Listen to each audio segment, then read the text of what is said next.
I think I'm mentally unwell. I think I might be a little mentally unwell. I think I'm going through something. Sorry it took me so long, y'all. I'm here, and it's time. Yo, Yummy better be in here. This is Yummy's kind of game. If Yummy isn't here, I'm gonna be solidly disappointed. I'm so serious. This is Yummy's thing. I'm sorry it ended up taking me an hour to get in here. Does it look okay? Does it look right? I think we're all set, right? I think it's looking fresh. The game screen's too high? What do you mean the game screen's too high? What's wrong? It's like, it's fit into place pretty well. It's long. But like, it's literally phone size. So I'm sure you'll be able to see everything. What do you mean? Oh, you'll send it media, okay. Alright, hold on, y'all. I think we're taking some time to set up. You will end if you don't play TI-8? What the fuck are you talking about? Kirk and Yudley. Dexter, that's perfect. That's literally perfect. That's perfect, dude. That's insanely perfect. That's unbelievably perfect. I'm eating ramen? Shit, I'm about to eat some fucking whoa. Not that, hold on, let me calm down. I'm gonna call myself Star. Let's go for he, him. I love. Let's do this shit. Chapter 1, The Magician. Hello everyone and welcome to the Arcana. This is a... I don't know if you could call it an indie game anymore. I think it was previously an indie game. This was a game suggested by my good friend Dexter. Credits to that nigga. Dexter. I'm gonna just put this nigga's name here. Dexter. My fucking goat. Nigga love you don't count. Everyone silence. Lock in. My name is Star. I'm a student of the magical arts. I live in the just. What do you want me to put, bruh? What do you want me to put? Suggested. Die, Dexter. There you go. How about that? Is that better? Requested thy king.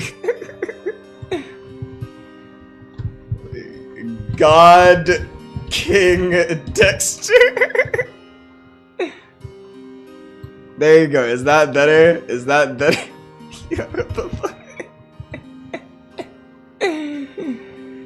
Oh my god. Yeah. Tonight, the evening fog is thick, blanketing the street in an ethereal milky glow. I linger at the window to appreciate the tranquil scene before drawing the curtains shut. I'll miss you. My master Azra, the fortune teller. I know nothing of his past. Yet, he taught me all I know of magic.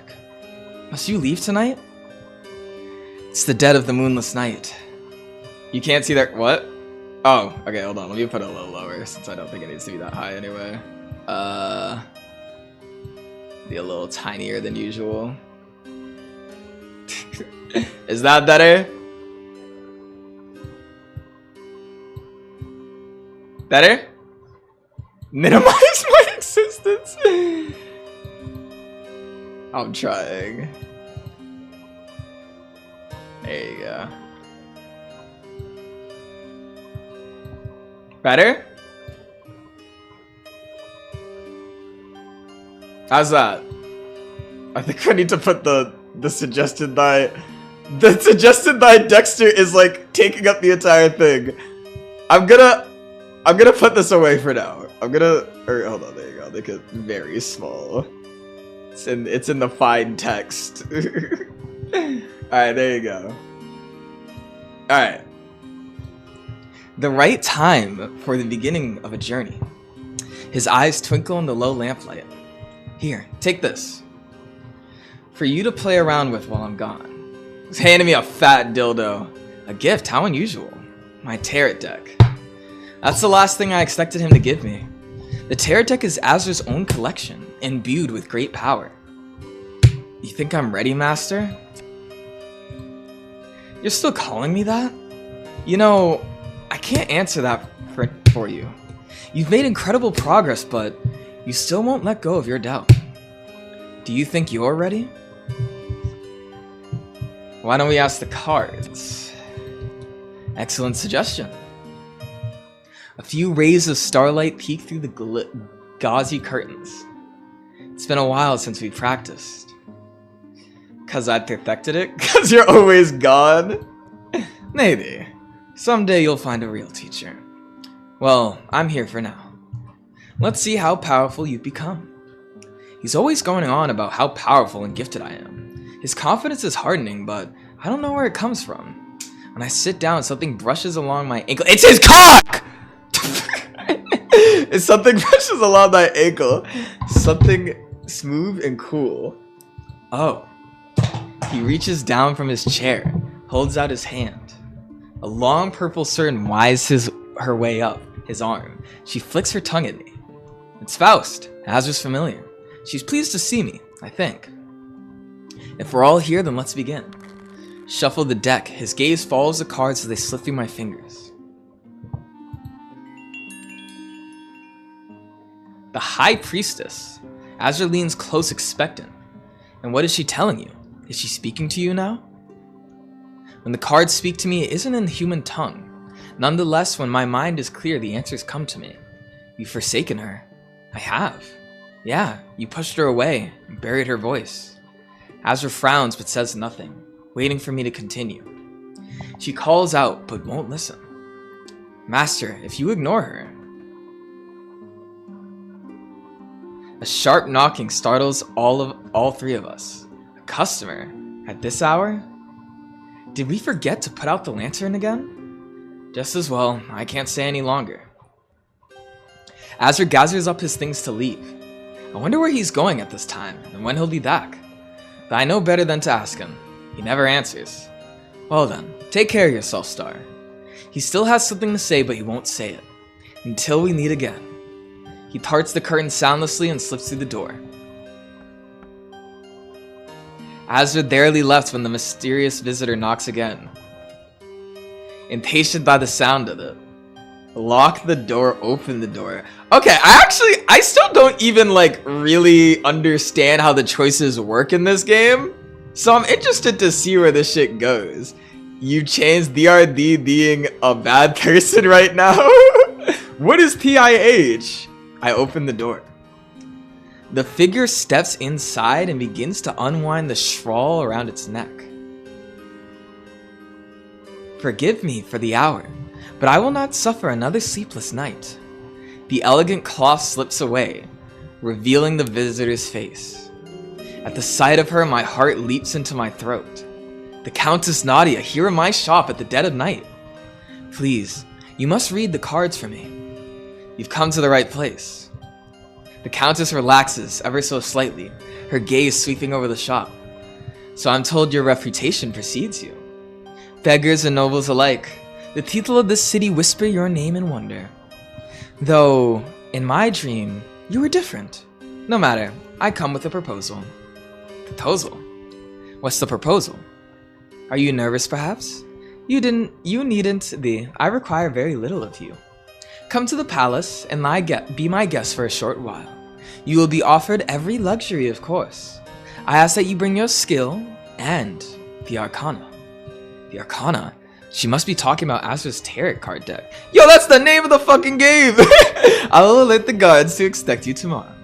But before that, I want to see these talents of yours myself. Shall we do a reading? I wonder, if you could have sex with cards. Because, there's so many things you could have sex with. You could have sex with candles and shit like that. But, I wonder if there are, sex magicians. You know what I'm saying? I feel like that'd be interesting. I'm sure there are cards for, that or something. I feel and it's is this your vibrator? You know what I'm saying? I feel like we live in a world where that's possible. I think that'd be really cool. I feel like that'd be really cool. The Countess seats herself from across from me. Her gaze darts around the small space before her, falling on the deck of cards on the table between us. As I shuffle the deck, she folds her hands before her and closing her eyes. The Magician. She peers down at the card, studying its face. How appropriate. And what does the Magician hold for me? My mind is clear. The answers come to me as easily as ever. You have a plan. One that's important to you. And should I set it in motion? Her eyes pierce me, flashing brilliantly in the lamplight. Yes, now's the time to act. Everything has fallen into place. Say no more. Abruptly, she stands, giving the card one last glance. She throws back the curtains, striding back into the shop proper. Your fortunes are straightforward, much as the same as the others I've heard. And yet, you're the first to pique my interest. The Countess crosses to the front door, winding the shawl around her face. Ahem. Open the door. I nearly trip my feet over in haste to open the door. The Countess merely looks amused. I will see you tomorrow. Then at the palace, have pleasant dreams. With that, she glides past me and out into the night. For a moment, I'm frozen, staring after her figure, long after it has vanished into the mist. What could the Countess of Vestuvia want with me? A mere apprentice. All that talk of my reputation. Could it be that she mistook me for Azra? Still mulling it over when I hear a harsh, muffled voice. Strange hours for a shopkeep. I forgot how intense this game is. I low-key forgot. Also, this fits so perfectly onto the TikTok platform. I actually really like this. I wish all my games were fucking like this. Who said that? My gaze darts around the shop, chasing shadows in the dark. Behind you. Sure enough, when I turn to see a figure looming against the door. So, this is the witch's lair. Then, who might you be? My heart starts racing as the masked intruder advances. Ooh, negotiate. Who's asking? I managed to spit something out enough to give them pause. I'm asking. I'd rather not do it again. The squeal of leather makes me wince as the stranger reaches for their mask and tosses it to the floor. As I suspected, shock and horror. You know who I am, don't you? I do know his face. I've seen it on wanted posters around the city. But his name eludes me. No matter. Quickly now. Where is the witch? I take a deep breath to calm myself. What's up, Akko Tamaki? Welcome to the stream. I saw you around. I saw you comment on my video. I know you're new here. I'm happy to see you returning. We on another dating sim right now. It's not the same as before, but it's low-key a classic. Master Azra's gone now. I don't know where. He never tells me. What were you expecting when you came in here? Master, is it? I won't pry on your personal affairs. That if you don't know and I don't know, why don't we ask your magic cards? Huh? That is what the room in the back is for, isn't it? Give a hesitant nod, unsure of the motives behind his odd request. After you, then. He drops himself into the reading chair looming over the table. Go on. No need to be shy. I don't know your name. My name. For your reading, I need to know your name. Oh, yes, of course. You can call me Julian. Hesitantly, I take my seat, his eyes tracking my every move. Okay. Thank you for stopping by. I appreciate it. I hope to see you around for the next Serial Lover stream. I think we might be doing that one tomorrow. What do you mean I speak so zesty? I felt like I was giving him a nice voice. Invite me when you play the other dating sim. Let me know. Okay. Someone, Dexter, can you like write that down on Discord somewhere so I know to hit that at that nigga? As soon as the card is flipped, my mind starts racing. Death. The card whispers to me, but before I can understand it, Julian interrupts. Death. Death. He barks with an uncontrollable laughter. He turns away from me and the cards raising his eyes to the heavens. Death cast her gaze on this wretch and turned away. She has no interest in an abomination like me. He strides out of the back room with a backward glance. Overcome with confusion, I follow at his heels. Wait, that's not what death means, But Julian heaves a heartfelt sigh, shaking his head. No, my fate is sealed. But you've been hospitable, so I'll let you in on a secret. Your witch friend will be back for you. He's taught you his tricks. You may even say he cares for you. He lifts his mask from the floor, staring into his glassy red eyes. But when he returns, seek me out for your own sake. Don't let him keep you a fool, shopkeep. After giving me a long, hard look, he fixes his mask in place. Well then, the hour is late, and I'm out of time. With a swirl of his great black cape, he throws the door open. It slams shut behind him as he disappears into the early morning fog.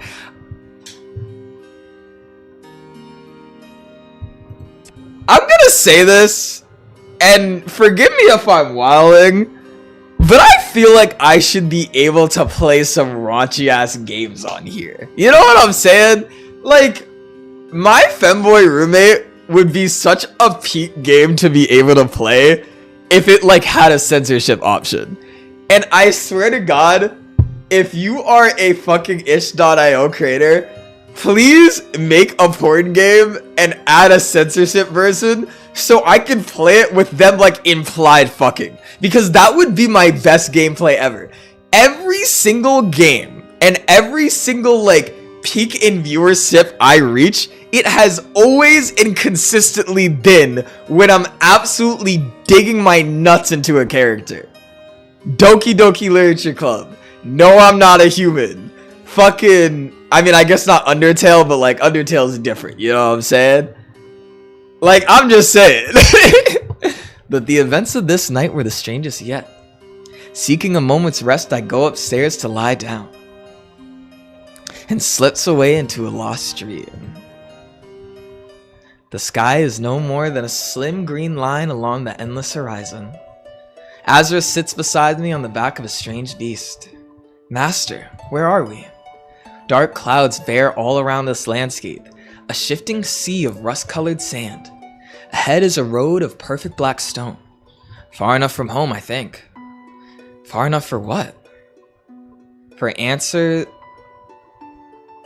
We did not get 50 to 100 viewers on Femboy on Roblox. For answers for clarity, and I need them soon. A storm is coming. He looks out into the distance, his voice dimming to a wistful whisper. A strain to see where the path leads, but it keeps changing. Soon there will be a crossroads. How soon? Where do they lead? Depends on which one you take. His hands reach for mine, but he stops just short. The sands rise around us, chilly wind blotting out the sky. For now, star, rest. I fall into a dreamless slumber.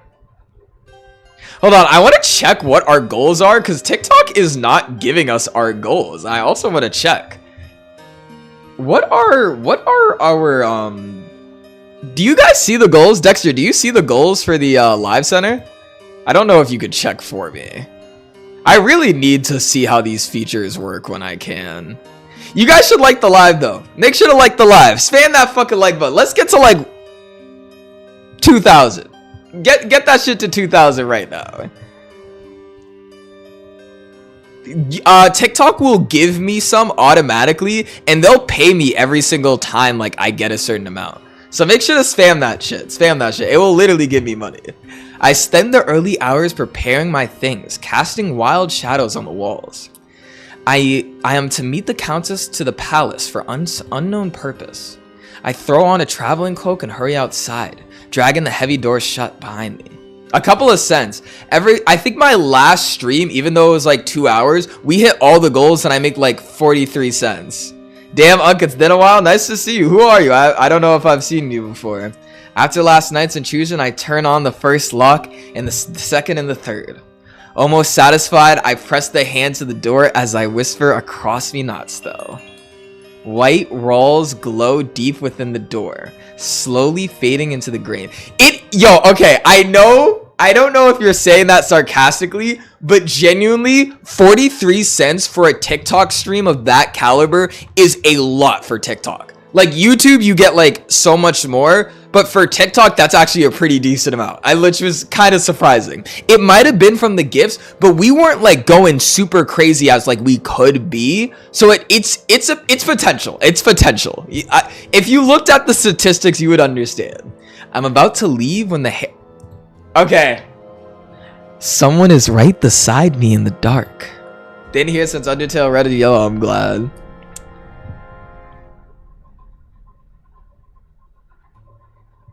Now that there are no children around, now that the adults are here, now that we can finally have a real conversation.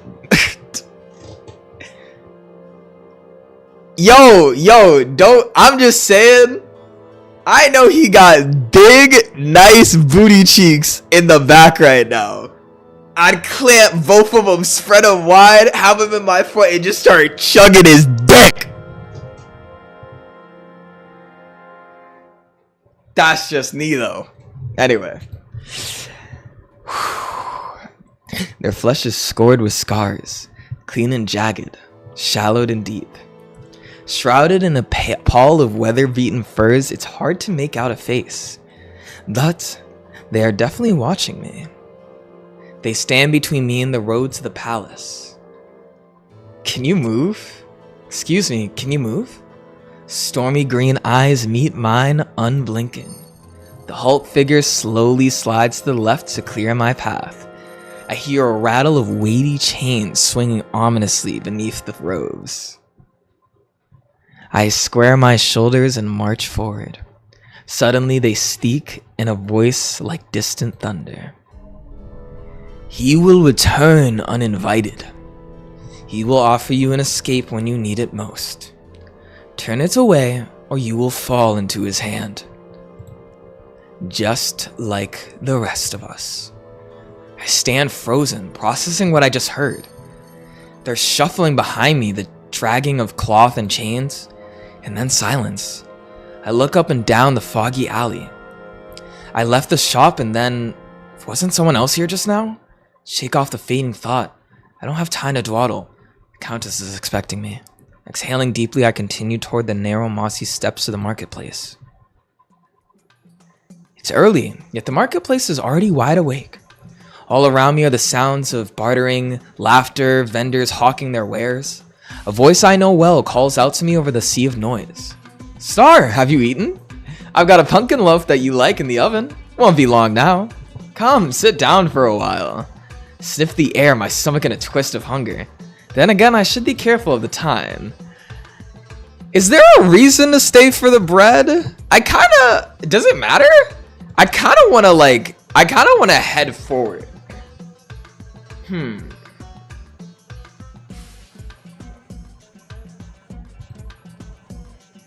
Go. Let's see what happens if I go. I decline the invitation with a friendly wave. The baker nods, ducking back inside the sweet-smelling booth. A raven perched overhead meets my gaze. Its fathomless eyes look beyond me, over my shoulder, and I glance back. My heart shudders in shock. Julian moves casually through the crowd without his mask. He doesn't seem to have spotted me. Go after him. Without a second thought, I go after him. But the traffic is moving against me, and I don't want to make an obvious disturbance. He looks unguarded, surveying the market with a leisurely interest. What is he doing, unmasked in broad daylight? Does he want to get caught? The wanted posters never came down. People must know his face. The raven shrieks again as Julian turns around. Our eyes lock. I freeze in my tracks, pulse quickening.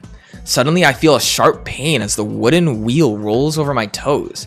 Cart moves between us, blocking my view, and when it passed, he's gone. I stop, letting the herd of patrons weave around me. What am I doing? Why am I chasing him, putting myself in danger? Shaking my head, I turn back to join the flow of traffic. As I climb the well-worn steps, something catches my eye. Fortune teller's booth tucked away in a shady corner. How nostalgic. Azure once operated out of a place just like it. As I'm lost in my musings, a patron emerges from the booth. We might do her route first, cause she is so unbelievably fine. Can't wait for Dexter to recommend another game and for Ugg to play. That's not even true. I played Lev's game, then I tried to do Coco's game, which also got canceled. I've been doing Lottie's game for like the longest time. And I don't know what you're suggesting, and that's why I've been ignoring you, because saying PIH just does not make any sense. I don't notice them backing into me until we crash into each other. Yuck. The impact makes me stumble, teetering on the edge of the step. It also upsets the basket balanced on the stranger's hip. Check out PIH on Steam. Alright, I'll check it when we get to a break. Oh, perfect. This if I wasn't already late. Help start drama? I'm starting drama. Watch where you're going. Having dropped to her knees to hunt the runaway fruits, the stranger glances up at me blinking. You talking to me? You walked right into me, so yes. They roll their eyes, returning to the class at hand. Well, excuse me. What do you want me to do about it? Apologize. They raise to their feet, folding their arms across their chest. Then their sour expression cracks into a smile, then peals of laughter. Or what? I stare at them, my mind going blank. Cat got your tongue? I'll be on my way then. Try not to be so grumpy. The stranger stops, their eyes widen when they take a closer look at me. Wait a minute. I know you. I'm at a loss. I have no idea who this person is. You're Star, the magician. Countess Nadia said we were expecting you. We? You can call me Portia. I'm a lady's humble servant. Oh, all the pieces click together. The commogrants were for the palace, and Portia's name rings a bell. Think I've heard of her, though through gossip in the market. Well, you're grumpier than I thought you'd be, but milady has high hopes for you, and we shouldn't keep her waiting. Come on, I'll take you to the palace. As the sun journeys across the sky, Portia and I climb stair after stair, seemingly infinite. The higher we ascend, the fewer travelers we encounter along the way. By the time we reach the top, I can barely walk. Though Portia seems as energetic as ever, she pauses to let me catch my breath. Listen, Star, we're going to be seeing a lot of each other, if you're helping the Countess. And we may have gotten off on the wrong foot. I'm sorry about earlier. Forgive me. What do you say? Oh, okay, I feel bad now. I was just doing it because I was curious, but she's sweet. I nod. She didn't have to lead me here after all. Maybe it was just nerves making me snappish earlier. Alright. Portia offers me her hand, and without a moment's hesitation, I shake it. The skin of her small palm is rough against mine, calloused. I got pattern recognition. I know what kind of game this is. Tell me what you recognize. Tell me what you recognize. What kind of game is this? When we reach the palace, it's near dark. Before me is a towering gate twisted of iron. Beyond that palace rises the swirl of glittering spires. 2 guards stand on either side of the gate. Their eyes glint at me from behind their helmets, but they lower their weapons when they see Portia. Levudico, Bloodnilla, this is Star. He'll be staying as our guest. Star, Levudico, and Volmia. The guards nod at me, their stiff posture relaxing. In unison, they push the heavy door of the iron gate. After you, Star. The gate slams shut behind me and there's no turning back. Portia leads me across the long steep bridge. Some kind of eel twists through swirling waters below, glowing like bloodless ghost. Portia tugs on my arm, leading me away from the edge of the bridge. Come on, we don't want to keep milady waiting. Portia and the Count just don't crack each other, right? I never thought about it, but I'm feeling it, you know what I'm saying? I better not see anyone touching my little fine shit right now. I don't appreciate all these characters getting together without me. As we approach the intricate doors, anxiety starts to rise like bubbles coming to boil within me. Is this wise? What awaits in this fortress so far from home? Too soon, we're standing before the doors. Here we are. She swings her fist against the copper plating, 3 skulls rattling strikes.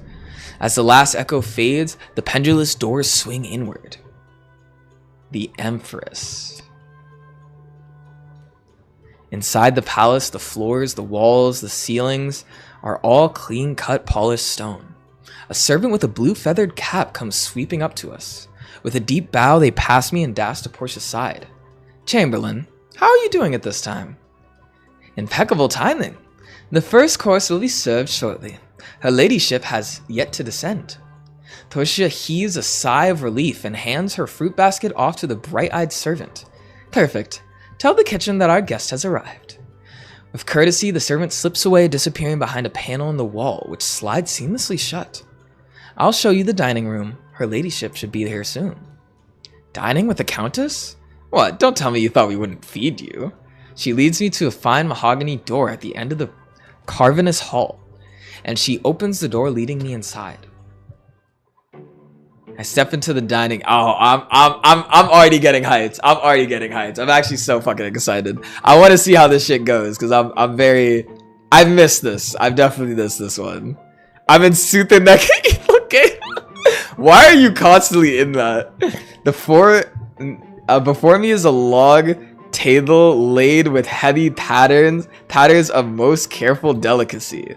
Portia pulls out the chair for me, and I sink in plus a seat. Dexter, what happened to saying that this was the first time, Gang-a-lang? You told me to put playing the Arcana for the first time. New save, load, new me. That's thanks. That's really how it is sometimes. Am I not allowed to be excited for a good game? I look around the room and notice the strange painting on the wall from across from me. The scene is the meal shared among a host of figures with head of these. They need, and I mean need, to have furries in this game. And I'm gonna put it out there right now. If they don't make some nice fucking furry like dating sim soon, I'm gonna be sick to my stomach. Cause what the fuck is the furry community doing? Y'all niggas get to walk around in your full-on fur suits, but y'all niggas can't make a good fucking dating sim? Y'all niggas are ass. Rays of gold glitter around its head, and its red eyes are strikingly lifelike. Welcome, Star. I see you're admiring the painting. My head whips towards the head of the table. Countess Nadia is taking her seat. Her lips curve into a placid smile when her eyes meet mine. Do you like it, Star? The painting? No, yes. Yeah, I like it, yes. She drums her elegant fingers along her cheekbone, watching me idle with interest. Oh, you have a peculiar taste. I cannot say I care much for it. So, why does it remain on the wall, you may ask? A servant appears at the side of the place at my side to place a bowl of yogurt and cucumber soup before me. Carefully bring it to my mouth and drink. Sentimental value, I suppose. It was one of my husband's favorites. The Countess' husband, Count Lucio. As his name takes form from my mind, the goat figure before me becomes somehow familiar. Suddenly, its red eyes are so vivid that I can almost feel them returning my gaze. Yo, Dexter, don't be coming for me right now. You're acting like Yummy. You're acting like Yummy. Beautiful red. Ah, yes, it is a beautiful red. Didn't realize I said that words out loud. Amusement shimmers in the Countess' brilliant eyes. The goat-headed one in the middle is Count Lucio, or it's supposed to be. Providing for the people as he saw himself, he certainly knew how to entertain. My empty bowl is whisked away, in its place a dish of flaky golden savories. I know how fondly the people of the city remember the Count's masquerade. Did you ever attend the masquerade, Star? Our annual revelry in honor of my husband's birthday, a delight to all in Vestuvia. It is a memory now tinged with bitterness. After Count Lucio was murdered in the last masquerade, I nearly choke. Mercifully, I catch myself. My pulse quickens. Nothinglessness. Such a terrible shock to the guest, and such a vicious injustice upon this house. To slaughter the host as he celebrates sharing his joy and prosperity with open doors? Try to focus on my food, but my eyes keep drifting back to the painting. Count Lucio's murder, the story's full of holes, muddied by wild rumors and unanswered questions. But the end is always the same. Count retired to his chambers, and by midnight, he and his chambers were engulfed in flames. The culprit was captured on the spot, but before he could be brought to justice, he escaped. Ever since that day, guests to the palace have been few indeed. I look away from the portrait just in time to meet the Countess's gaze. But now that you're here, now that I'm here, he says that with such gravity, such confidence. Countess, what does this have anything to do with me? Star, the masquerade is precisely why I've called you here. This year, I intend to hold the masquerade once more. Did they update this game? Because I'm hearing some new noises. I stare at her. So does every servant in the room. How? Why? The festival in Lucio's honor will be more fantastical than ever. There is one but loose end in the need of tying. I'm having intrusive thoughts. Count Lucio murderer still roams free till this day. Dr. Julian Daverac, my husband's former physician. I sit very still, suddenly cold all over. Dr. Julian Daverac. Now I remember the name of the wanted posters. Now I know exactly who broke into my shop. Dr. Daverac confesses to the crime when we caught him. All that's left is his sentence. Execution by hanging. There's a terrible crash. Portia's face is stricken with horror. I can't, explain what I just understood, but I just understood something that I wasn't understanding of before. And I don't know why it's hitting me so hard now. Portia? Forgive me, milady. Slithery hands. I bet she has the fattest freckled ass. And I swear to God, if I ever catch her bending over, I'm sticking my face in it. You're forgiven. Two servants rush over to her aid, sweeping away the shattered nest with windsprint speed. This is where you come in, Star.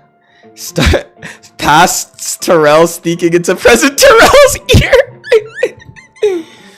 But you have quite the reputation. Rumor has it, you have been surpassed even your master Azra. Yo, okay. I don't know how I feel about calling a nigga master. I feel like there might be some scenario where I would like calling someone master if they were a way older person. If a nigga was teaching me magic, I'd be cool for it. But every time you're saying, oh yeah, your master Azra. Yeah, this nigga probably has me bent over tables, pulling my fucking hair and just giving me straight fucking back shots everywhere we go. I don't like that term. I feel humiliated and degraded. And I don't know how I feel about it just yet. You know what I'm saying? And this is how I know that you are the one who will find Dr. Daverac. And if we use the term mommy, things change. I'm okay. I actually have a very deep explanation about how I feel about the term mom.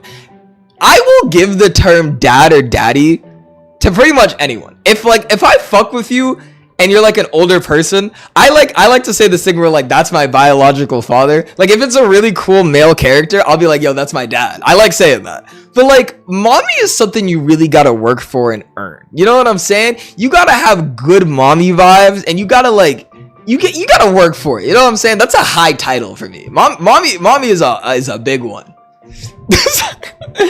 And if we find him, the Countess sets down her glass. When we find him, we will bring him before the people, so that all may see his long-awaited punishment.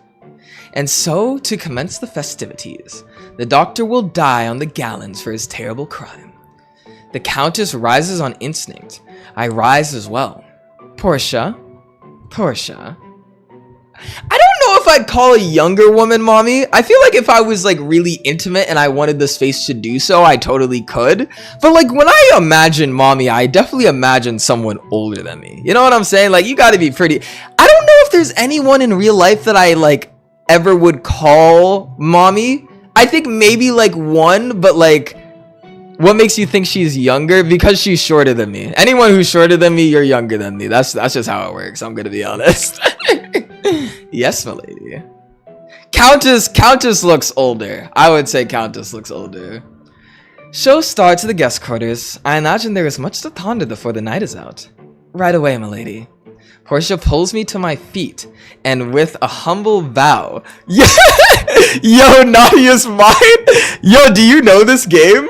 Wicks me to the doorway. Portia is quiet as she ushers me down to the hallway room. Also, yo, start hitting that like button. I want to see that like shit get to 10,000. Portia is quiet as she ushers me down to the hallway towards my room. After a few turns, we pass a wide staircase veiled in shadow. A draft rushes down from the floor above, prickling my skin. Curled up on the bottom are two lengthy dogs. Fathomless eyes upon me, they rise slowly and without a sound. They approach me curiously, long thin snouts sampling the air. Silky fur rises along their spines and their lips curl back from rows of perfect teeth. Portia clears her throat, folding her arms over her chest. She has their attention at once. They freeze, tense as springs. Mercedes, McClure, be nice. This is a guest. Got it? A guest. Sorry about that, Star. They're lovely animals, but they're not always friendly. The dogs turn up their snouts at her, their eyes still locked on me. We're petting the shit out of them dogs. On a whim, I reach out my hands over to the smaller one's silky coat. I wouldn't do that if I were you. The dog reaches back from my hand, Portia's panic tone. From my hand or Portia's panic tone. I'm not sure. Sorry, they're a little unpredictable. They seem on edge, and I'd rather keep you that hand. The hounds trot dutifully back to their spot. They nearly blend into the marble. Oh, no wonder they're like this. They haven't had their caramel cakes. She looks nervously from me to the two dogs, still as statues. Wait here, Star, and this is probably best to keep your distance from them. I'll be right back with those two cakes. I know I'm seeing her two cakes from the back right now, probably jiggling and wiggling. I'm calculating the gigawatts. I feel the bigger one sniff my side intensely. When I look down, it simply pulled back and stares.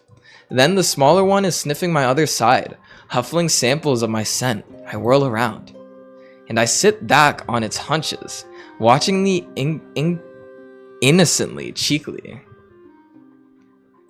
As I look into one sanguine eye, an unsettling sensation ripples through my body like a wave of fever. A guest?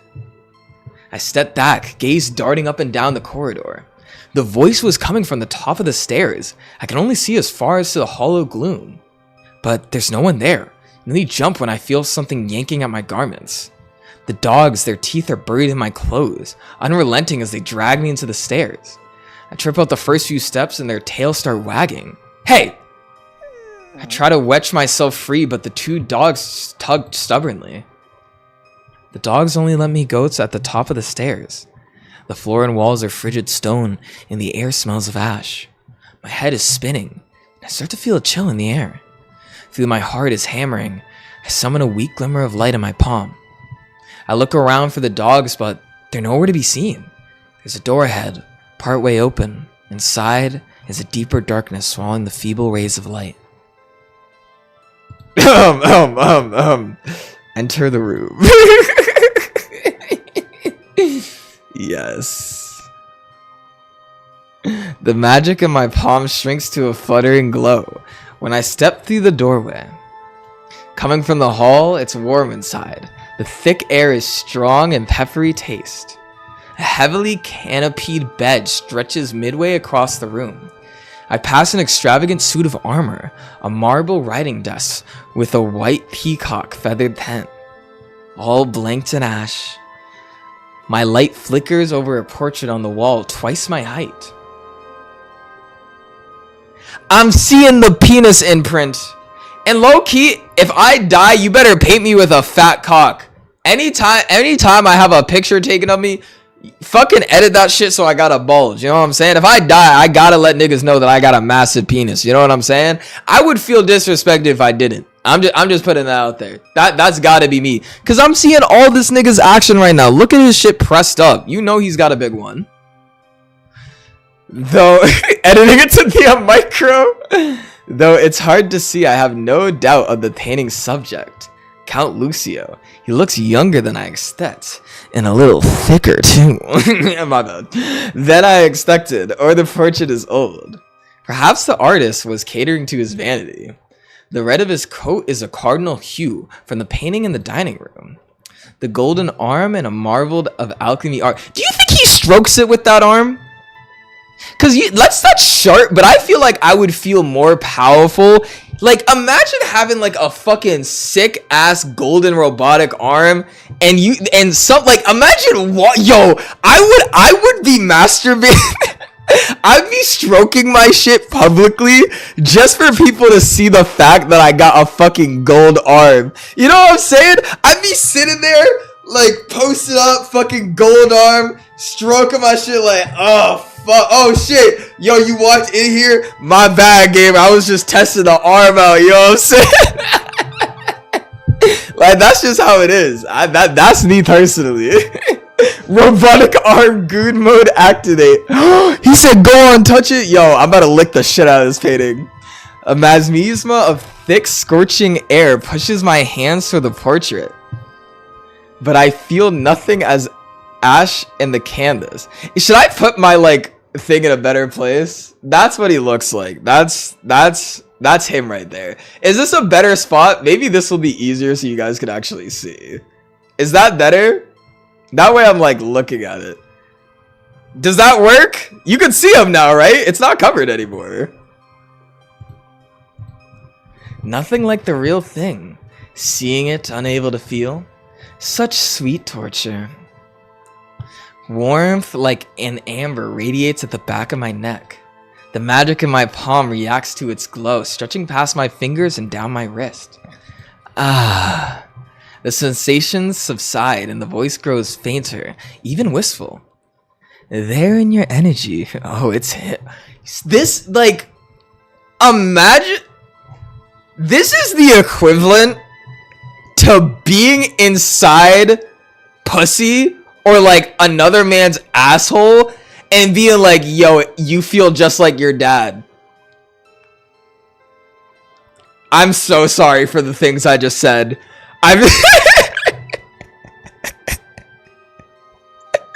But I'm just saying, he's reaching inside of me and feeling another man. And like, I feel like that represents something. You could be so gay that when you're fucking another dude's asshole, you could like tell the difference of like how someone else's asshole feels in comparison to another. Am I wrong? Could you be the haze vanish? The haze vanishes from my mind. I reel back from the portrait. Something soft I just joined. Is this normal? Listen, I was just explaining a concept. Cause this man's reaching inside of me and he's like, oh, you feel just like him. Like, you can't be taking deep strokes inside of my soul and be like, yo, you feel like someone else. You know what I'm saying? But that's what happened. That's what happened.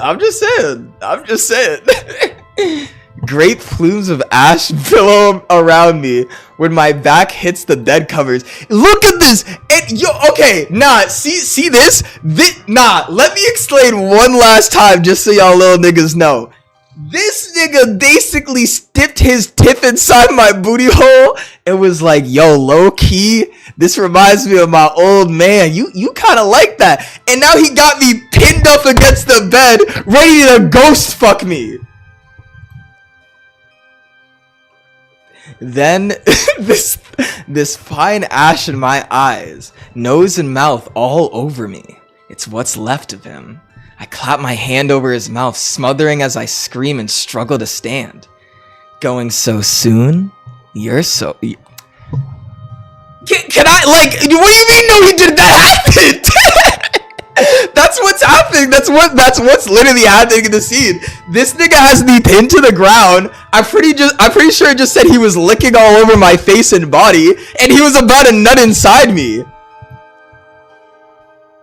The voice, it echoes from every corner of the room and from within my mind. Who are you? What do you want? If I ask him what do you want, he's gonna be like, I want that pussy. I'm just saying. I'm just fucking saying. What do you want? The laughter takes a high pitch, and I feel heat sweeping past my ears, gathering behind me. What do I want? The last words end on a snarl. I freeze. See, yo, that's how you know you're getting fucked. If a nigga's right on top of you, whisper in your ear, what do I want? You're losing your virginity that day, that second. You're getting pregnant. You're leaving belly full of jizz. Then it pulls away. The temperature drops abruptly, and my hurried breaths turn into fine mist. I dare not to look, but I hear something moving towards the portrait. Chains of gold but no neck. Beautiful furs but no back. No perfect face to smother with kisses. So I want nothing. The voice trails off. The room feels normal once again. I scramble to my feet and make a break for the door. Breaking into a run, I continue down the hall, searching the vague darkness for any way out. The portraits on the walls watch me run with cold, asterisk stares. Come back, come back. Against all good sense, I stop and turn around. I only see it for a moment. A silhouette stark against the wall of high windows and frosted with smoke. Claws, and I'm telling you, if this game added a scene where you could fuck the goat, it'd be top 10 dating sims of all time. Top fucking 10. Big leagues calling up. You add furry dick to your game, your shit's peak. Look at look at Date Everything. They added this big ass shadowy nigga. That shit was peak. That shit was peak. Add furry penis to your fucking game. This is the nigga who pinned me down. He's doing this shit with one arm. He probably had me grab on my throat. The fuck? Maybe I did. The white face of the goat with red eyes fixed gleefully on me. I just scrolled. What do you mean? I blink and it's gone.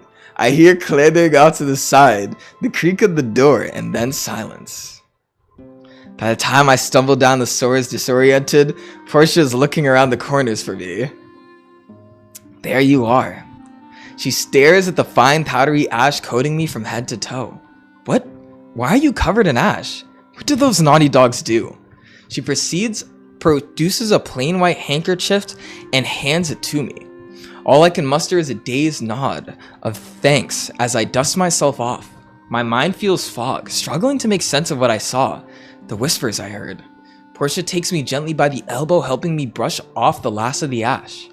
You know, I'm gonna leave these cakes right here. Let's get you to bed. Follow Portia's heels until we arrive at our destination. Thankfully, it isn't much further. She swings open the door with a sweeping gesture. These will be your quarters, Star. You can put your things wherever you like. Breakfast is at sunrise and I'll wake you. Oh my god, that just reminded me of something. Yo, back during high school, I don't even think I've thought of this for the longest time, but back when I was living in the apartment, I don't think like, I'm gonna get a little private here, but I used to sleep like, I sleep butt ass naked now. But obviously I slept with like clothes and like underwear back in the day.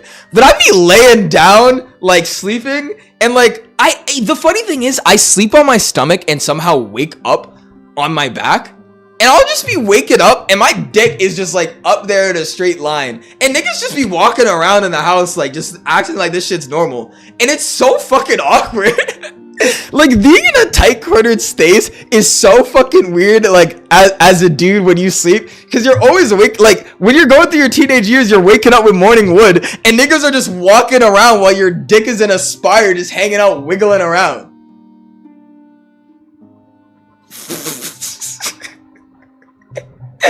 That's just me though. That's just me. Eyeing the smooth lines, I shudder with exhaustion. You look ready to drop. I'll leave you. But that's what it made me think of. Because I could totally imagine just laying down. Portia walks in and my shit's out. You know what I'm saying? Sleep well, Star. Her soft voice trails off. And she gently slides the door shut. At once I burrow into the luxurious sheets. It feels as though I'm weightless. Heart thumping to rhythm of Portia's steady, ever-distant footfalls. I sink into unconsciousness. The Emperor. I'm back on the Blackstone path, whipped by wind and rust-colored sand. The thick, dark clouds hanging overhead are heavier than before. But if I'm dreaming again, where's Azra? The unforgiving wind burns my eyes as I search for the desolate landscape. Up ahead, too far to reach, Azra's still with the lumbering beast. They've stepped at the fork in the road. One way goes east, the other west. Azra dismounts the creature, placing a hand on its side. You scare me, but I'm gonna fall! Yo, hey, and if you're, make sure to subscribe on YouTube and join the Discord if you new, show all the kind of support. I'm like that. I'm like, I'm on the come up for real, you know what I'm saying? Thank you, AJ. I appreciate that. You scare me, it's crazy. Azra walks west and I know at once he's going the wrong way. Not that way, not again. His head turns, even from the uncrossable distance. I feel our eyes meet. Anybody with big forearms, I feel like let me say this. If you don't have developed biceps, but you have developed forearms and you kind of have like a twink farm like this, you're definitely some kind of dominant person, because your body is like essentially made for fingering. You know what I'm saying? Like, hold on. Let me show y'all something real quick. I got like, I don't even know if I can show y'all right now, but I've always got some fucking like jacked forearms, you know what I'm saying? And when I'm in the fucking coochie, I be like fucking posted up, all arms all around, fingers dipped in, and you gotta be fucking reaching around for that shit, hitting that fucking work, you know what I'm saying? And I'm just saying, when it comes to me, I feel like if I see a nigga with some forearms, I'm like, you definitely be putting in work when you finger it. And I can appreciate that. I can appreciate another man fingering. That's just me, though. That's just me. Anyways, back to the game. His voice is just a longing whisper in the wind. Reach out to him. With all my will, I drive myself forward to reach out, close enough to grasp the hold of his hand. When our hands touch, his eyes are wide with wonder. Before everything around us dissolves, all falls away. It's yesterday in the dream. I'm sweeping up a mess of powdered bat milk when Azra wanders in. Star, wait till you see what the woods had to offer today. Mushrooms, fruits, and roots have tumbled out of his bag onto the countertop. He leans on his elbows, hands under his chin, watching me with delight. Wow, so much. This is more than we needed. He's a provider. We need to see Azra with his shirt off. We need to see this man naked. I know he's got a big meat, but we gotta prove it. You know what I'm saying? I thought it'd be better to have plenty. I don't want to leave you here with nothing but pumpkin bread. With my hands occupied, Azra slips Goldberry in my mouth and I chew slowly, tasting nothing. Leave me, that's right. This was the moment right before he packed his bag to leave. I wanted to tell him then. Now I can't remember why I didn't. Can't hold it in. I want to come with you. Azra blinks, dropping his gaze and sighs. Gentle hands come to either sides of my face as he looks deep into my eyes. I know. I wish I could take you. It's just too risky. Whenever he goes too far, too fast, too risky for me, but not for him. I'll risk it. I turn my face so my lips meet his palm. He goes still with surprise. I'll risk it. You will? Why? You want to join me in the den of baby-eating Blood Mountain's beast? Slog through the crawling maze of torture, and only to end up in quicksand in the pit of bog of resistance? He doesn't get it. He blinks when I shake away his touch. I want to be with you. If you're going to Blood Mountain, that's where I want to be. Ah, you want to pull yourself into danger to be with me? That's... Azra worries his lip in thought. He steps back, his hands down my arms. You're really serious this time, huh? Turning you down is even harder when we want the same thing.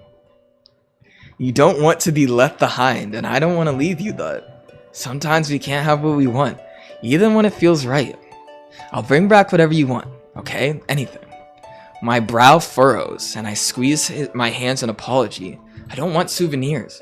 I want to be where he is. Thought we wanted the same thing. I grip his hands and look him in the eye. If I have to be the one to banish these doubts, I will. Do you want me?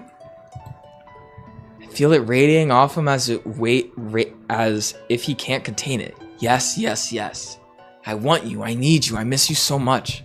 Tremor runs through his hands. Then his fingers carefully slide between mine as he lowers his gaze.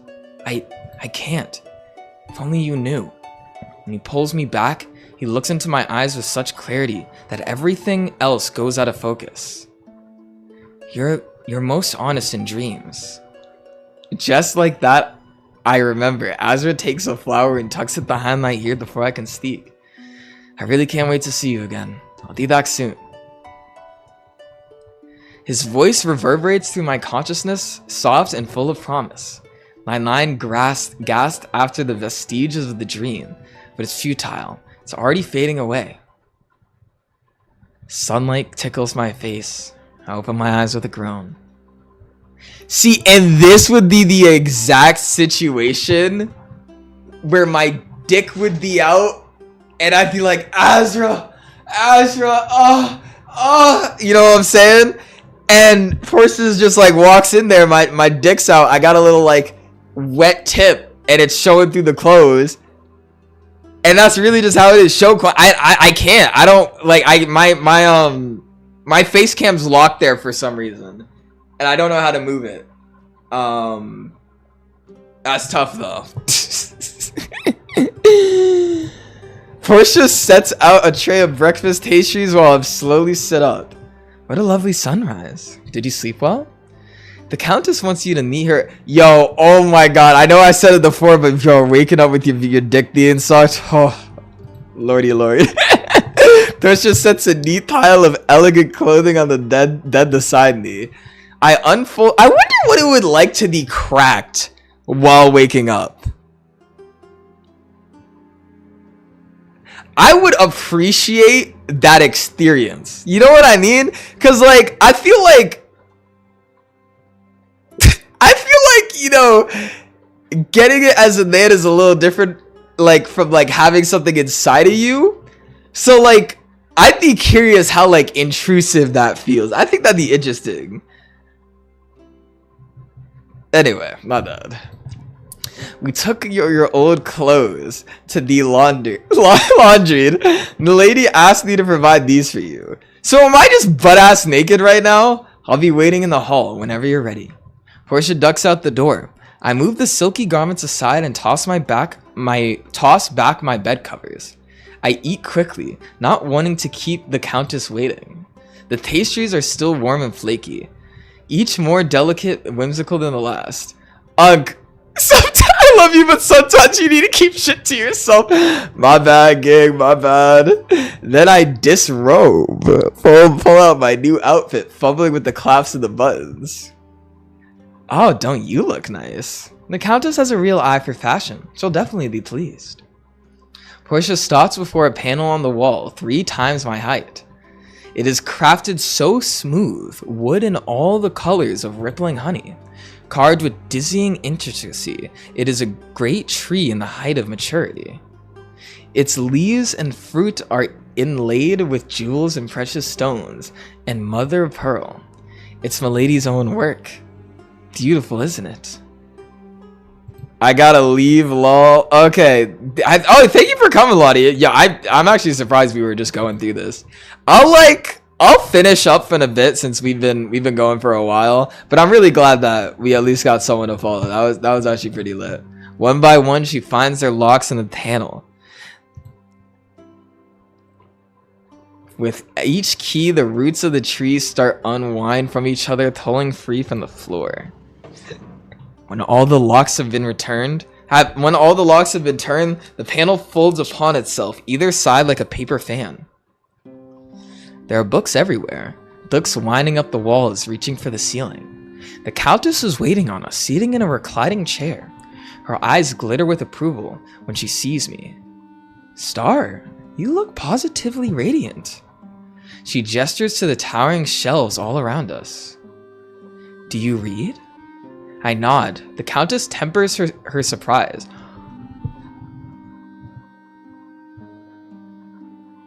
I feel like back in the day when I was younger, and I think this was like the one reason that I grew up, one being the way that I was, two understanding or beginning to understanding women as much as I wanted to, like especially in terms of biology.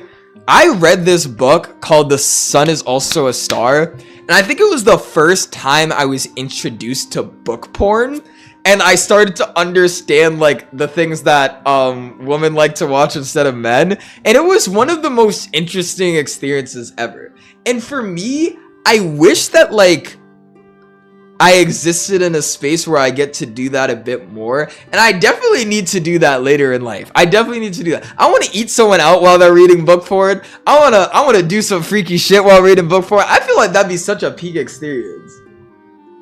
Not that. Anyway. It's a great gift to read. Where I come from, it's shared amongst all citizens. That woefully uncommon here. This way, if you please. She leads me deeper into the shelves, Portia with jingling rings of keys. Coco! Coco, welcome to the stream. I can't stop staring at all the books. My fingers itch to run along their spines, but I resist. Star, you are my guest. If you should like to return here, you need to only ask, but for a moment. I wonder if different kinds of people's skin taste differently. Like, I know that might be weird to say, but like, I think my skin tastes differently from like partners I've had skin, and like I love tasting people. And I'm curious to see if other people have like different tastes.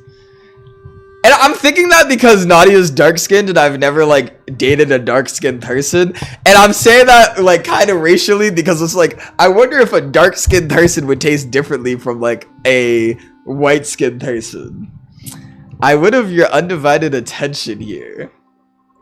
Yo, I can't stop saying weird things. You know how long I've been waiting to fucking say some shit, bro?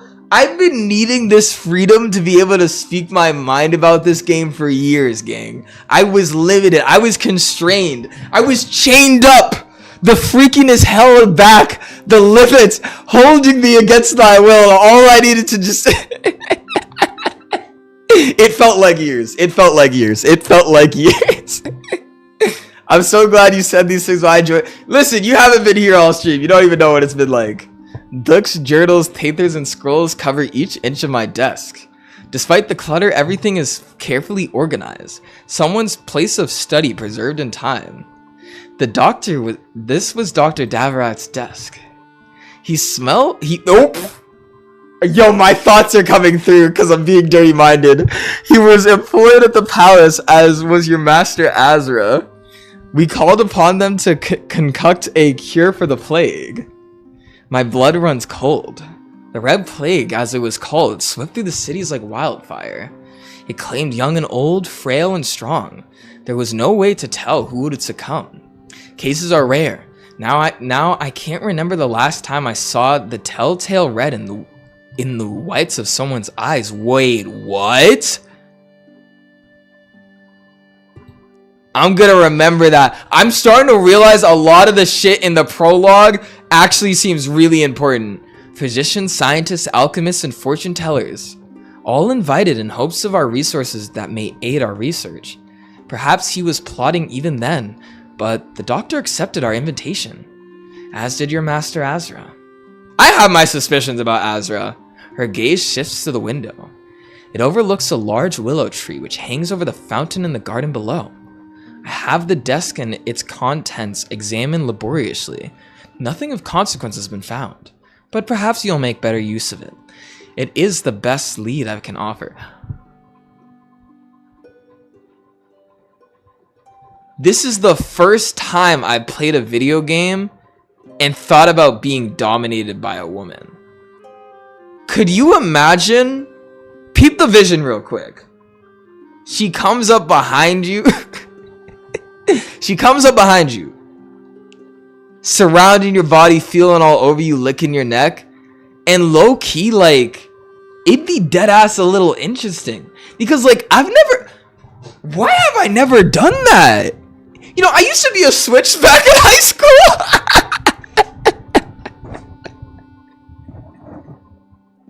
I think this game is triggering me. I think this game is triggering some shit. I feel like I'm going through the motions right now. Legit love it if you wanna, okay. She draws away, passing. Cause I just realized, like, I think I get frustrated when it's like humiliation. But like, I could see being into like a woman like being more aggressive about it. I definitely be into that. I don't know why I've never thought about this. Interesting. The search for the doctor. I'm never getting unbanned from TikTok. They're gonna ruin me. For Dr. Datherax is now in your hands. You may proceed as you see fit. I ask only that you meet with me for dinner this evening. She smiles serenely and sweeps out of the room, Portia following her wake. I miss Julian. I'd crack him over this desk right now. I'd grab Julian by his cute little fucking jawline, place him right on this table and start digging in his ass. There's stacks of books, a leather-bound folio, and scrolls tucked away. A little row of drawers. Ooh, check the books. I open a well-loved tome and flip through the pages. It adheres to the surgical guide. Some of the diagrams are stained with old blood. Many of the pages are scrawled over with the doctor's notes. Can we stop playing now? I don't want to play anymore. Was that because of my comments, or was that just because because it's been long? I know it's been slow, but I've actually been kind of enjoying this. And more importantly, I sense nothing from the books. No lingering trace of the doctor. Oh, okay. There's like a lot of dialogue here. I unfurl one of the scrolls. The paper is soft, almost powdery to the touch. It is written in a hurried, fluid. 3 more hours? What? 3 more hours of this? Fluid scrawl that is nearly impossible to read. At the bottom of the page, isolated from the dense swath of cursive, is a single letter J. I narrow my eyes at the scribbles on the page, trying to make sense of them. Dear sister. Yes, I think it's addressed Dear Sister. I run my fingers over the words and my heart skips a beat. Feel a sharp drop of longing and a regret. Suddenly I realize I'm sensing what the doctor was feeling when he wrote the letter. I quickly rewind the scroll and tuck it in my bag. That's a really cool detail. I actually really like that. This fragile piece of paper. It's something the doctor cared about. Something with a connection to him. Surge's excitement and apprehension rush through me. I can use this. With a scroll and my magic to assist me, I might be able to find him. Glance out the window at the sky. It's a bit past noon. If I'm quick, I should be able to back in time for dinner with the Countess. I feel like now my brain is expanding to being dominated and loved. I'm genuinely seeing the vision of having a woman take charge, and I'm kind of surprised. This is interesting. This is very interesting. I've never thought of this before. My breath grows short as a tremorish of anxiety radiates from my gut. I've been having a lot of sexual awakenings with this game. I haven't done magic like this on my own. I've always had Azra with me before. Azra's memories of his familiar voice soothe my mind. Start with your breath. Hey, me too. Follow with your heart and be present. Finding the calm I need. I gather up my magic, holding the scroll with both my hands. A tingling sensation grows at the base of my neck. I follow the feeling away from the palace, through the city streets. I end up in a narrow, slippery street at the end of Vestuvia. It's shabby. Stones are layered like scales. Clustered apartments line the passage, and murky reddish water swirls in the sluggish canal. Suddenly, a door in front of me swings open, casting a warm light down 3 jagged stone steps.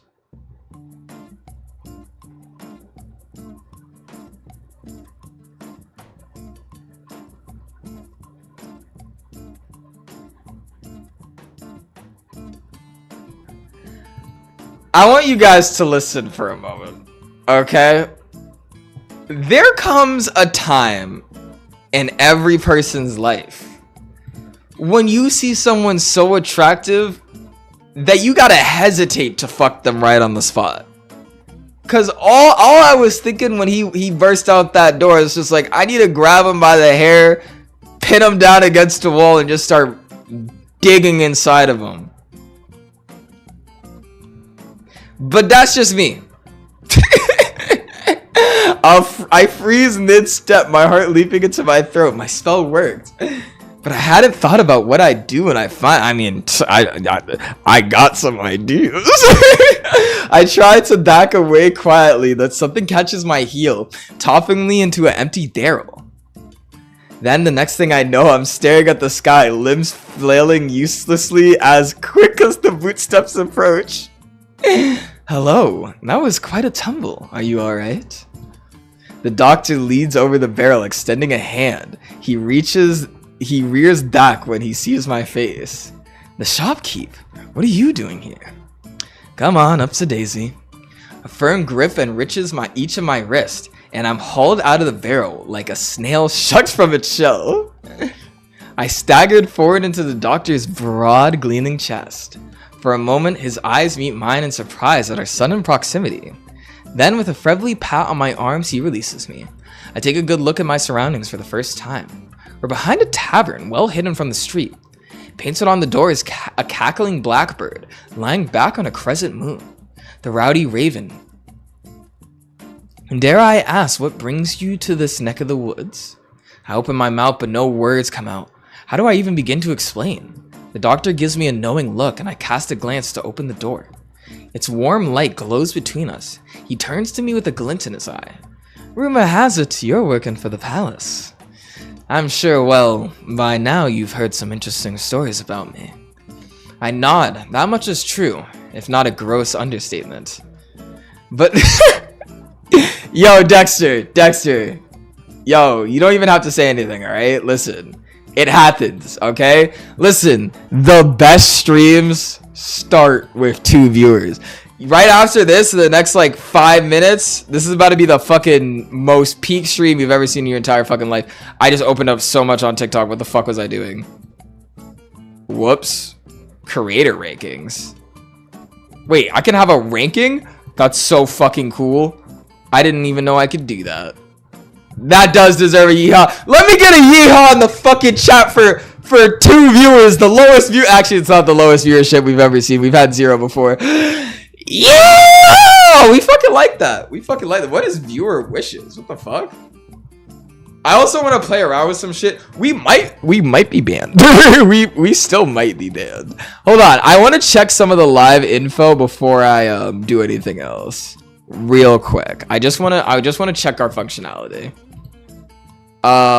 Settings. Cuz I didn't even get to check if anything changed during the time being that we were doing what we did. Highlight, comment, advanced audio settings. Okay, nothing. Dexter, do you see the system notifications? Like, do you see any changes to the live itself? System. No, just you can. They need to change that because I want to be able to see like what, or I want you guys to be able to see like each update and what happens, because I feel like that's very important. Oh, see, I made 8 cents. See, that doesn't even make any sense how the fuck that shit works. Okay, but I think I set everything up right. I'm wondering, I have a lot of questions about stuff, but I'll have to ask them later. Because I'm wondering why other stuff, like, changed up so differently. I'll ask later. Because maybe it's nighttime. Maybe it's nighttime stuff. Nah, I'm more about streaming. Because obviously my experience with the last game we played was different from the game, this game. But you haven't heard my side of the tale, have you? That's true too. All my knowledge is from the Countess account. Who the F recommended this game? The Wanted Toasters and the Mudded Rumors. I also didn't upload today. Besides, I do owe you for that reading. Are you thirsty? My treat. I'm thirsty. I'm not thirsty. I am thirsty. His face splits into a brilliant grin. Oh, fantastic. Please, allow me. He beckons utterly up the steps of the door, easing it open and leading me through the warm inside. It's not even sundown, but the tavern is full swing. The noise of coke upon us. The barkeep, wide scar face and barrel ard gives the doctor a cheeky salute when we pass by. A cackling drunkard swings a wooden leg, which Dr. Davarax politely pushes to the side. Tutting my escort guides me to a cozy booth in the back. You make yourself comfortable. I'll be right back. He breezes past me towards the bar. I try to sit still as I look around. Nearby, a pair of old crones are hunched over a card game, attended by a squabbling crowd. Up at the bar, the doctor chats with the barkeep. They both erupt into peals of laughter at the same joke. He looks perfectly at ease, so different from when I met him at the shop. He turns, making his way back with our drinks. He sets mine before me. You know what I've never seen in my entire life? Is a dating sim with fudas. And that's kind of surprising. You know what I'm saying? Like, I've seen femboys, I've seen gay, I've seen furry, I've seen it all. And the one thing I'm yet not to see is lady boners. Misogyny. Oh my god. I peer into the golden liquid in my cup. It smells stately like fruit. Drake switch cups. If he drugs me, I might like it. I take a sip. It's refreshing, barely sweet and fizzing its way down. You know, I never did get your name. Fingers interlocking on the table between us, he gives me a look of encouragement. Star. Ah, Star, what a lovely name. A musical name, Star. He offers me his hand, and though I hesitate to place mine in his leathery grip, I manage. His smile broadens, a toothy grin. I clear my throat, looking him dead in the eye. You said you'd tell me your side of the story. Oh, I did, didn't I? How careless of me. He laughs at my incredulous expression. Then he leans back in the booth, long limbs going each and every way. Alright, ask anything you like. Wordlessly, I reach into my bag and hand him the scroll from my library. Once he starts reading, the smile slides from his face. He leans over the page, frowning in concentration.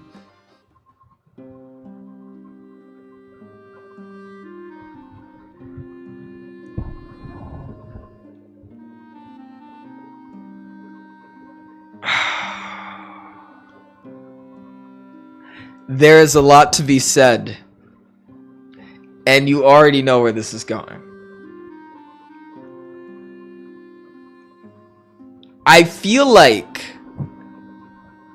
this man might have a 12-incher. And I might need to crawl up under the table. Not that, y'all. Alright, let me lock in. It was on your desk in the palace library. He looks away, but not before I see a flinch of pain across his face. Well, it's a leather, but knew that. How tall is Julian?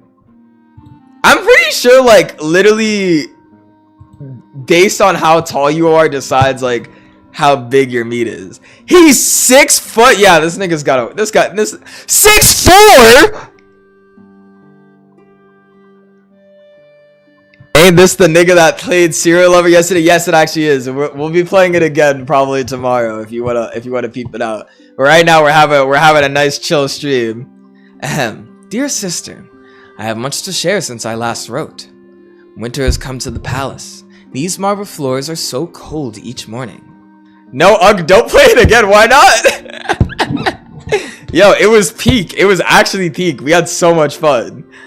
The more he reads, the more he pauses to massage his temples or to pinch the bridge of his nose. By the time he's finished, he looks wistful and drained. He rolls up the letter and hands it back to me. Absent-mindedly, he reaches for his steen and then the rest of his drink down his throat. You have a sister. Spluttering as he sets down his empty drink. I do. I haven't seen her since I was, this high. His fingers flutter just a little bit above the lip of the table. Excuse me. All the games I suggested in a femboy...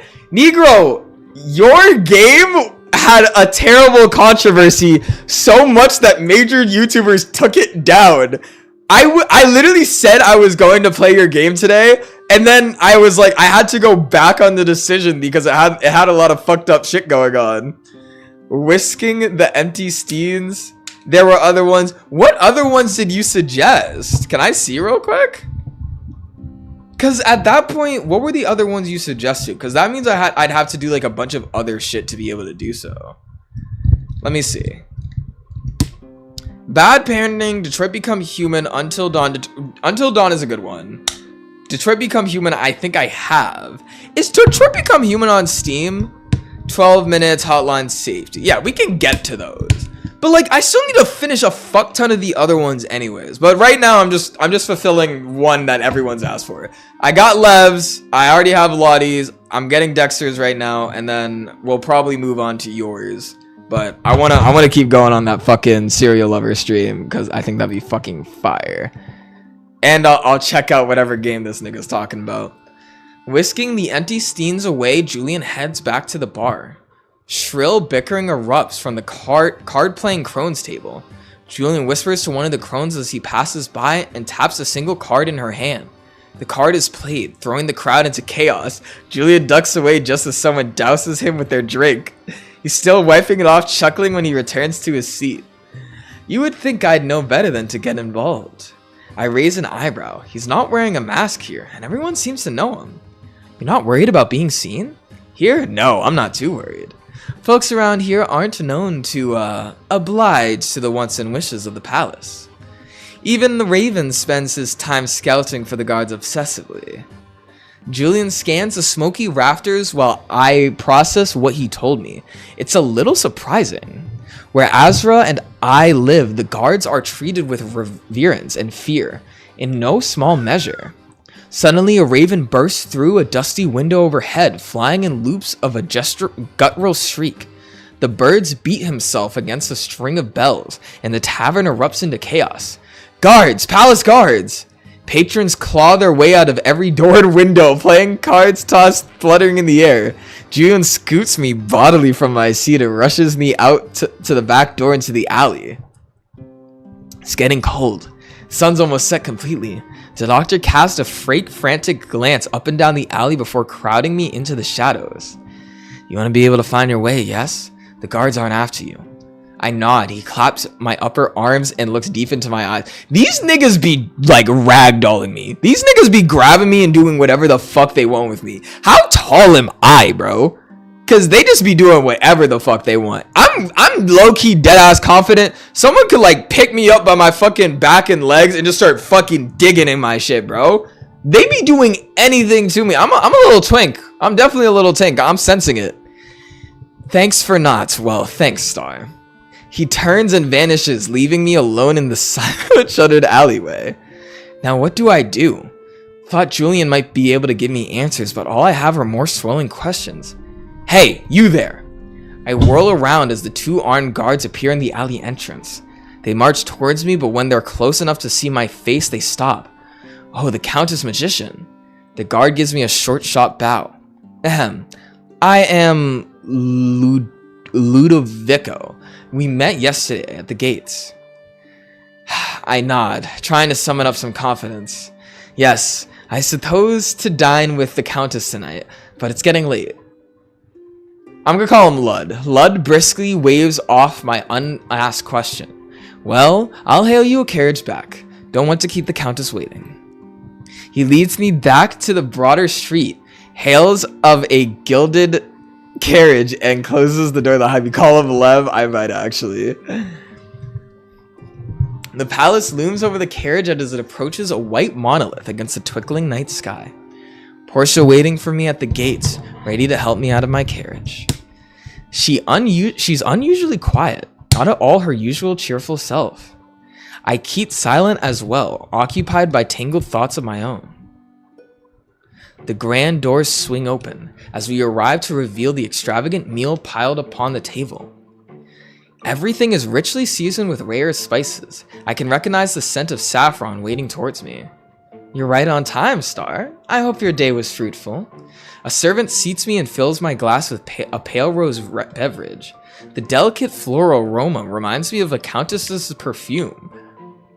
Okay, nigga, sniffing up her fucking little scent right now. Just dig your face into her asshole at this point. First, let us attend to some small... Hear me out, trust me! My courtiers are most eager to meet you. I shall introduce you to them tomorrow afternoon. They will want to know everything about you, but choose wisely what you wish to tell. They'll be informing them of the masquerade as well. I imagine they'll be ecstatic. I nod slowly as I chew my food. The ways of the court are foreign to me, but I can trust that at the very least the Countess won't allow me to be an embarrassment. And tomorrow at noon, Portia will lead you a routine into the town square to announce the masquerade. Pregnant man, it's nice to see you! Once the townspeople hear word will spread on its own, and then shall be out of our hands. I imagine the crowds will be eager to see Count Lucio's murderer hang. Oh my god, I can't speak. I think Julian bathed in the warm welcoming of the light of the tavern swinging from the gallows. My heart grows cold at the image, but I'm careful not to let it show in my face. But these are tomorrow's matters. Tonight, Star, I have questions. Questions? I brace myself for the inevitable queries about where I went and what I've been doing. Yes, I wish to become familiar with you. Her words catch me off guard. I didn't expect her to have interest in who I was. Let us be strangers no longer. May tonight be the beginning of a valuable friendship. She starts with a simple questions: how I enjoy the town, my daily ongoings, and my favorite things to eat. I ask her questions in turn, and learn her favorite food is spiced swordfish. In Prakra, spiced swordfish is a summer dish. I wish hardly to suffer a warm night without it. Pakra is a vast land in the north, the Countess's home, though I've only thought it was a rumor. I can't read. I need to put my glasses back on, but they were annoying the fuck out of my ears. The kitchen does try to humor my requests, but alas, they never seem to spice it quite right. Do you ever miss living there? The Countess looks thoughtfully down into her glass, elegant fingers curled delicately around its stem. Perhaps. I don't think I would ever return to Pakra, but there are things I miss about my home. Often when I was feeling remorse, I thought I would take a walk to the white beaches of my homeland. Observing the obsolete waves crash over the sands would soothe my worried soul. The bittersweet expression on her face as she speaks of her homeland makes her look years younger. I notice that her servants are listening as they work, watching the Countess and I with wondering eyes. Well, if we are to reminisce, perhaps we should do somewhere private. Would you care to join me on the veranda for a nightcap? She looks at me, a soft smile tugging her lips. Just the two of us. Then a smile holds a hand out towards me, waiting expectantly. Okay. Oh wait, you can't see it. Not bad. Anyway, I'm gonna pause there since I'm getting tired. I want to go eat, and I also want to go relax. But that was good. I freaking love this game. The vibes are so fucking good with this. Oh, I have a little multi-guest. Someone wants to join me. I wonder who it is. Are you cheating in the game?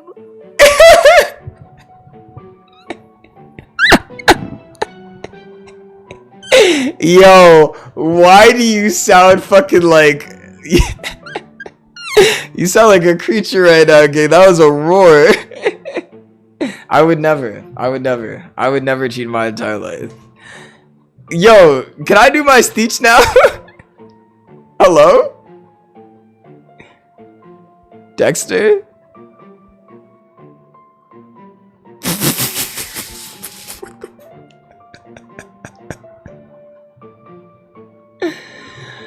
Yo, that was horrifying. I wonder what it looks like on the screen.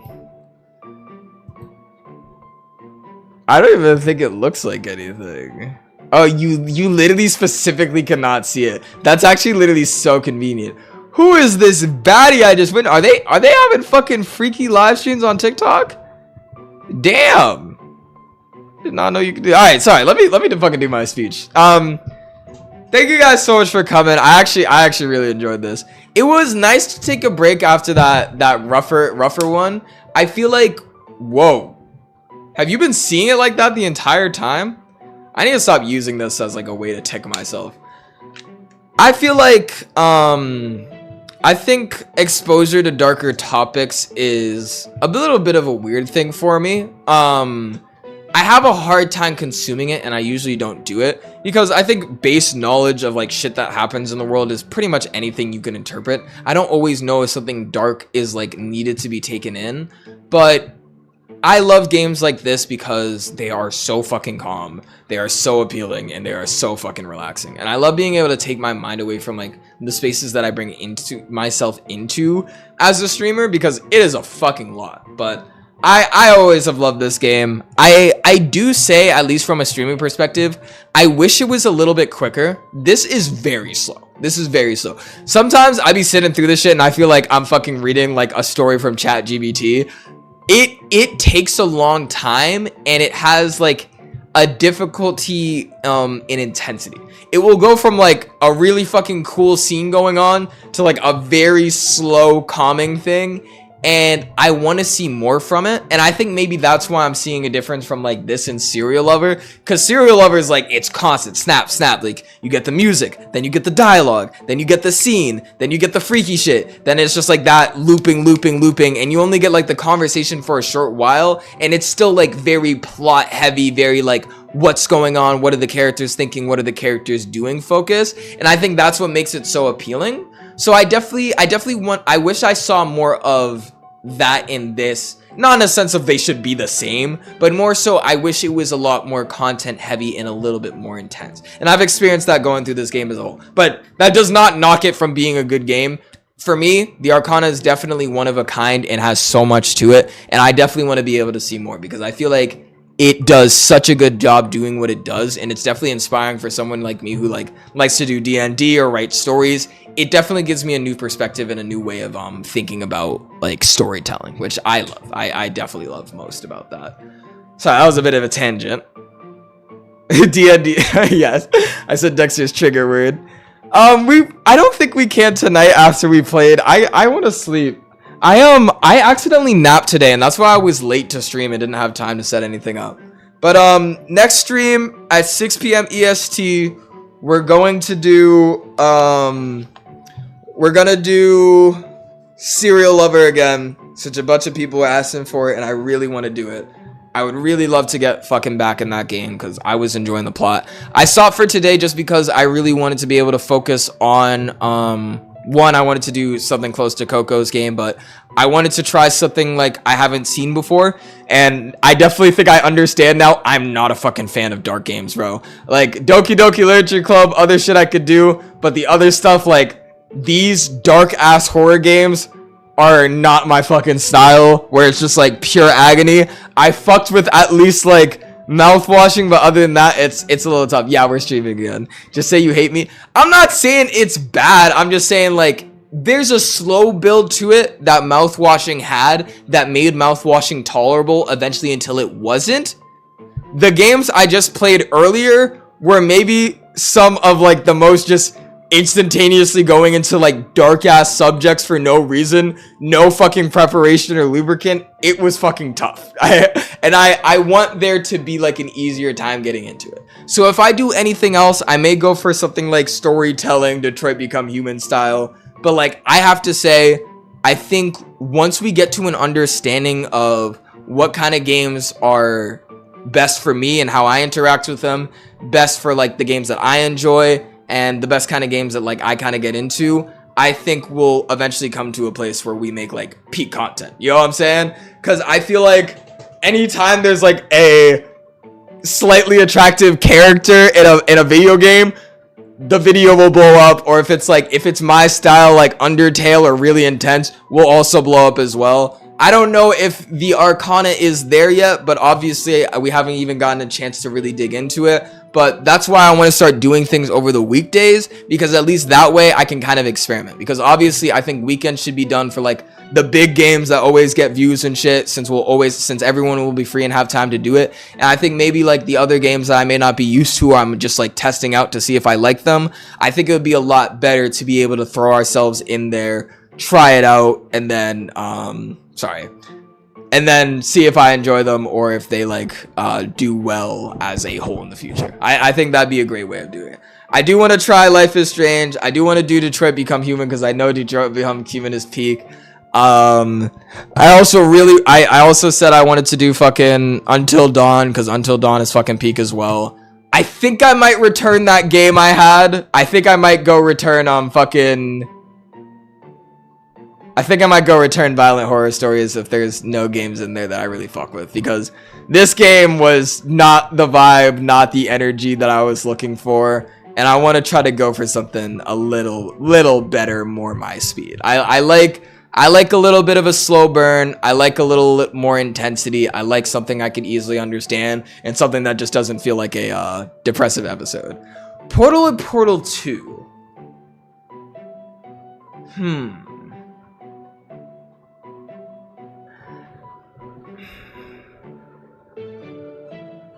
Of course you like it, because you're light-skinned. Light-skinned niggas love the braids, you know what I'm saying? And you see the beard, the work I've been doing. I'm gonna look young and fresh, bro. Oh, that's just me, though. Sorry, my bad. Terrell joined? Is that another person? Why is everyone joining right now? Why are we up at double digits? Yo, what the fuck? Niggas are hopping in. Yo, I'm ending stream and niggas are pulling up. Let me think. Portal and Portal 2. Portal's kind of a puzzle game more than a content heavy game, and I'm not sure how I feel about it. I played Portal 1 like at a party once with my homie, and I gotta say, I don't think it would be like a stream worthy game. I feel like if I were to do it, it'd be one of those games I kick on to relax to, and I'd maybe do that when I'm more popular. But I don't know if that's the game for me. I'm not like, I'd knock that one down right now. I'm gonna be honest. All right, was there anything else I need to know? But if you're new here, make sure to hit that follow button. Thank you guys so much for your support. I fucking love you guys. I'm glad to see a lot of my loyal viewers staying here. We reached fucking like 10 digits with y'all being here, which means we're growing a more loyal audience. Home safety hotline. Let me see this shit. Let me look. Home safety hotline. Don't apologize for not being here. If you got shit to do, you got shit to do. Honestly, I'm glad we're like growing a community where people come in and come out. I think that's the best thing that could happen.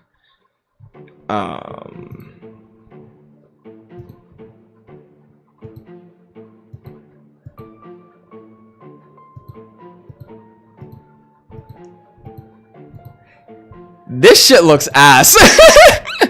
I'm looking at home hotline safety right now. This shit looks extensive and ass.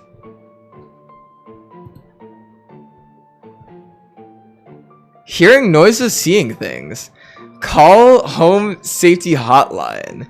By waiting to give you answers, you need to protect your home from a matter of hazards. Home Safety Hotline is an analog horror inspired by telephone operator simulator where you answered incoming questions about things inside of their home.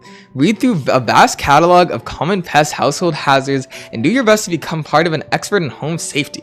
A new horror experiment from Nick Lives, Night Signal. Navigate vast catalogs, listen to lo-fi. Oh, okay, alright, you might catch my interest there. Correctly deduce your colors, homes, or lead them to suffer the consequences. Learn about various things, phobia toggles. What was I looking to read that was gonna be like changing my mind?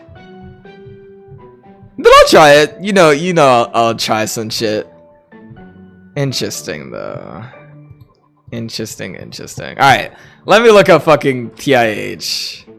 Everyone who has ever suggested a game always says you'll like it.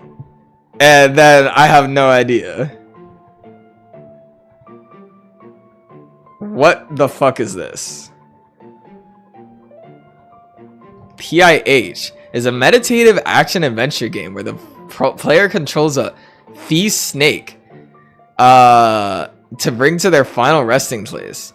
The game places strong emphasis on the movement of P.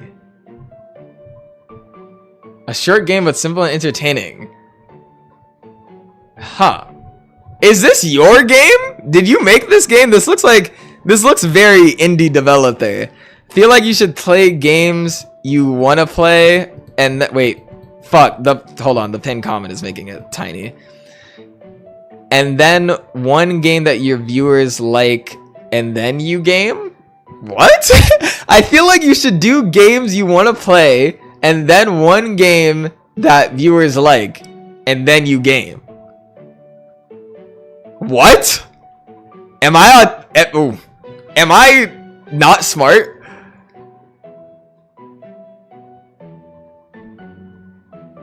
I'm so confused.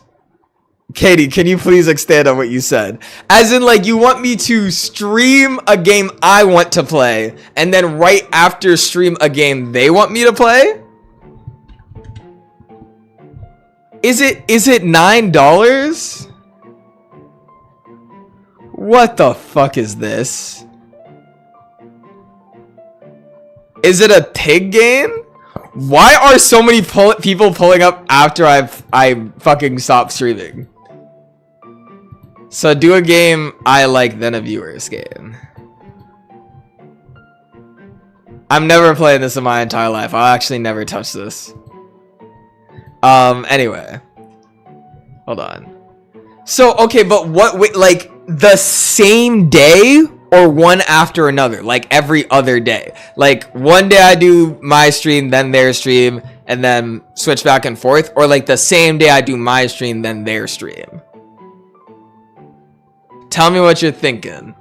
Because that might mean that I leave each stream to 1 hour to fill out the 2-hour time frame, but so you do a stream of your game, okay, and do I do that the next day, nigga? Sorry, I didn't need to add the N-word in there. I'm about to crack the shit out of one of these characters. Lock in. Joiner friend. Oh, and you finish the game forever. How long? Wait. And you finish that game forever, however long you did. Oh! So you're saying focus on one game that I'm playing, and then after that, do a game a viewer asks for, complete it, and then go back, complete my game, complete their game, complete my game. That sounds interesting. Huh. Because that would mean I have to be committed to a game. But I feel like the problem there would be the viewership stuff. Because some games don't always turn out the way that they need to. Because, like, take for example, what happened recently or even today. This stream didn't do as well as a comparison to Serial Lover, despite them both being indie games. So some games will blow up and some games kind of won't, and that's why I kind of switch in between the variety. So that's the only problem I would see with that, at least in that sense. But I get what you're saying by, like, keeping them committed and stuff like that. It's difficult. I don't know. That's why I was saying earlier that I want to start up a streaming schedule. That way I just do more stuff and have more time. So like if I eventually get through like Serial Lover, Omari, or things like that, it's like one game's off the checklist and then I don't have to stress about it anymore, even if it does lower views or more views or not. But we'll see. I'll keep that suggested in mind. I appreciate that, Katie. That is a good idea. And I also thank everyone for suggesting their games as well. Coco, why are you crying? Why? What is wrong? Talk about it for real. Talk about it. Because I'll not that. Let me calm down.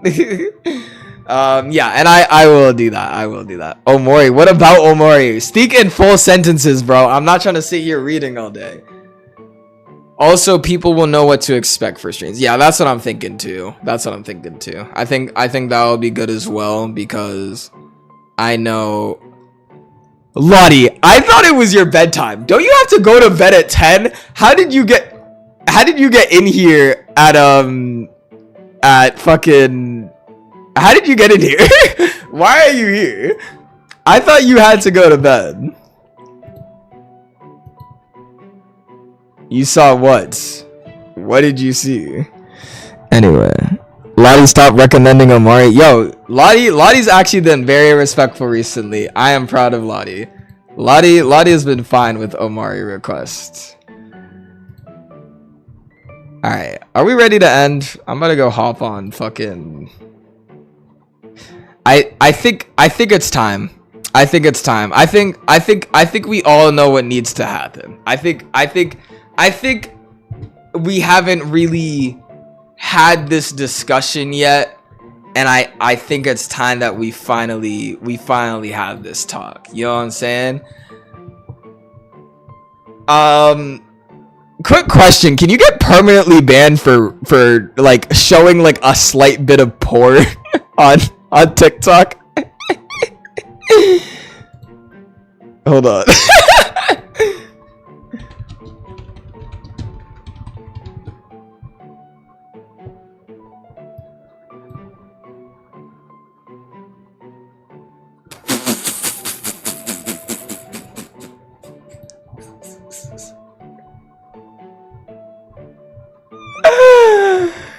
I would love to try to do this, but I know damn well that like I'm gonna slip up one time and I'm gonna see a femboy cock.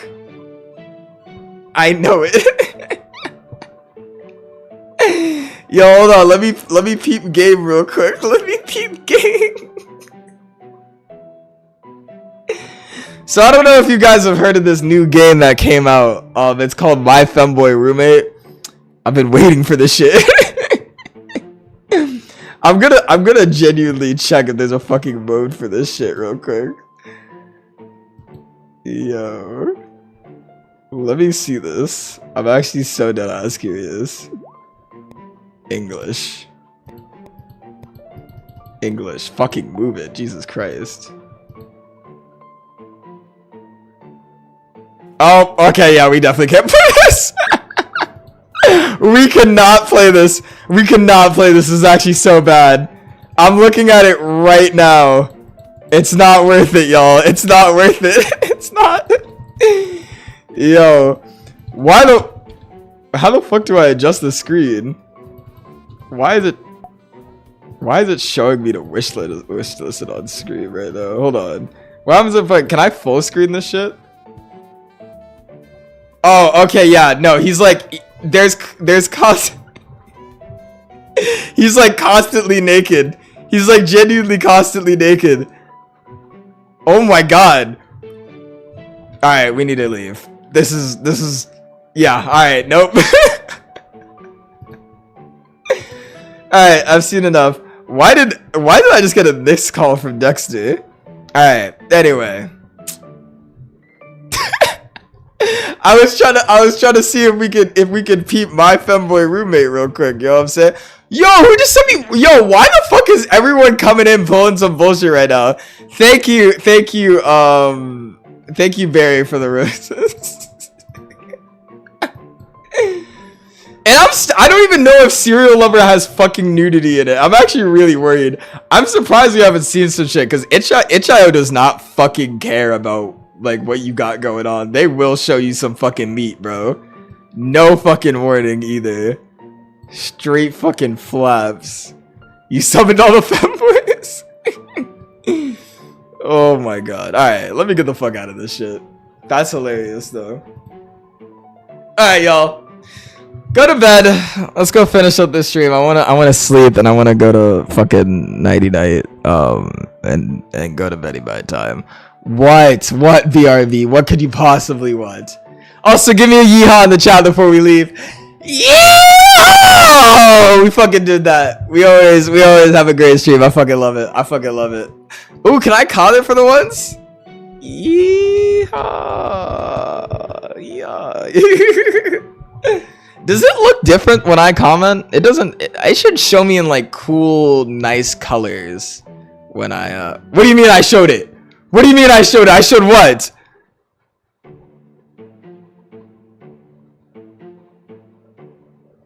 I didn't show it. No, I did not. Yo, you better stop.